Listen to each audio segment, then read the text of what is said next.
In today's video, I'm going to teach you how to upload PDF in ChatGPT. If you've ever needed to share a document for quick feedback or to have an AI summarize a report, this is a simple process you can do in just a few moments. I'll walk you through it slowly, explain what you'll see on screen, and share a few helpful tips so everything goes smoothly. Start in your ChatGPT conversation down at the text bar where you would normally type a message. On the left side of that bar, look for a small plus sign. It can be easy to miss at first glance, but it's right there beside the input area. Click that plus sign and a small menu will pop up. From that menu, choose the option labeled Add Photos and Files. The moment you click it, your device's file picker opens so you can browse to the exact PDF you want to upload.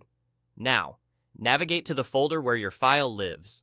Common places are Downloads, Desktop, or a specific project folder.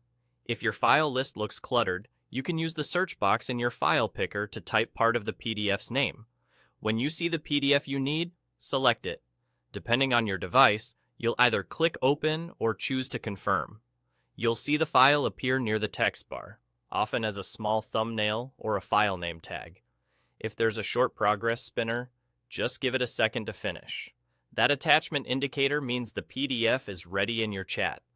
If you prefer an even faster method, you can simply drag and drop. Open your file manager, click and hold on your PDF, and drag it over to the ChatGPT window. When your cursor is over the chat area, release the mouse. You'll see the same attachment indicator appear automatically. If it doesn't attach, make sure you're dragging the actual file and not a shortcut or a link, and that the chat window is active and visible while you drop it.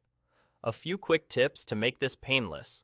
Confirm your file really is a PDF, especially if you downloaded it from the web and it has a long name.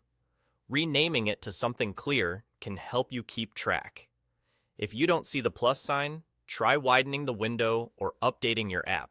And if the file seems large, give it an extra moment to attach fully before you continue. That's all there is to it. Go to the text bar, click the plus, choose Add Photos and Files and pick your PDF, or just drag and drop it into the chat. You're done.